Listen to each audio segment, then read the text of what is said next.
दादा आज महाविकास आघाडीचं शिष्टमंडळ पुन्हा गेलं होतं, ज्यामध्ये राज ठाकरेंनी म्हटलं की नाही पण ते तुमची मिमिक्री केली त्यांनी आणि मला येऊ का कुणी तू उद्या माझी मिमिक्री केली तर माझ्या अंगाला भोकं पडत नाही.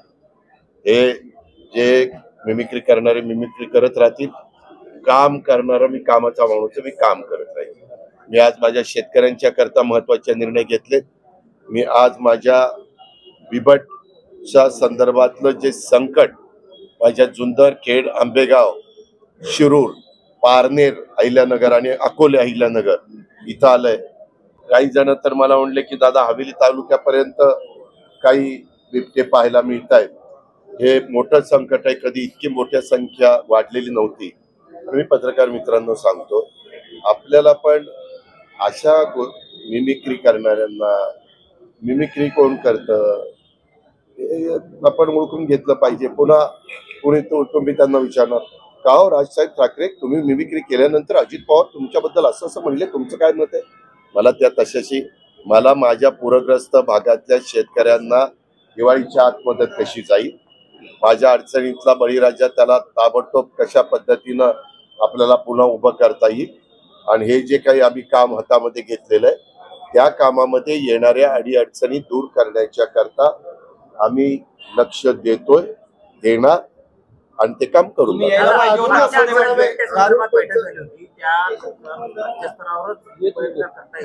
नाही काय दोन प्रकारे वन विभागाच्या लोकांनी सांगितलं की दादा हे बिबटे आहेत, हे उसामध्ये तिथं राहतात, तिथं त्यांची पैदास मोठ्या प्रमाणावर होती.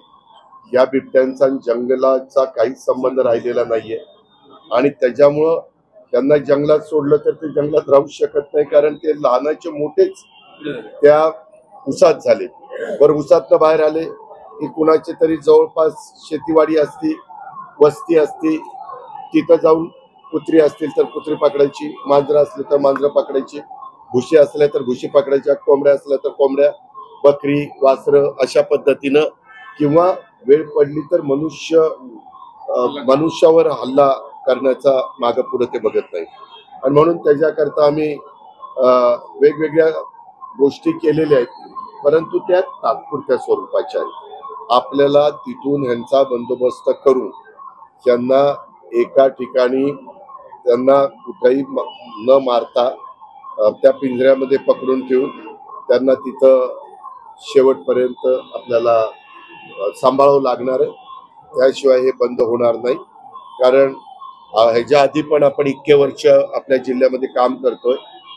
उसाचं क्षेत्र जुन्नर तालुक्यामध्ये कुकडीची 5 धरणं आणि घोड धरण झाल्यानंतर वाढलं आणि त्याच्यानंतरही बिबट्याचं क्षेत्र वाढलं.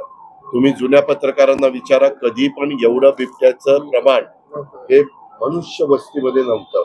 आणि त्याच्यामुळे ते असे सरकत सरकत सरकत पुढे येत चाललेले, काही तर दौंडपर्यंत पोहोचलेले.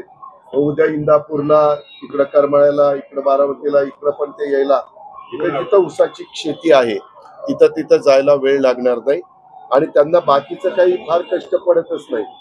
तिकडच्या बाजूला त्यांनी जेवढी पिल्लं घातली तेवढी पिल्लं जगतात, कारण ऊस 13, 14, 15 महिन्याचा असेपर्यंत कुठला जात नाही.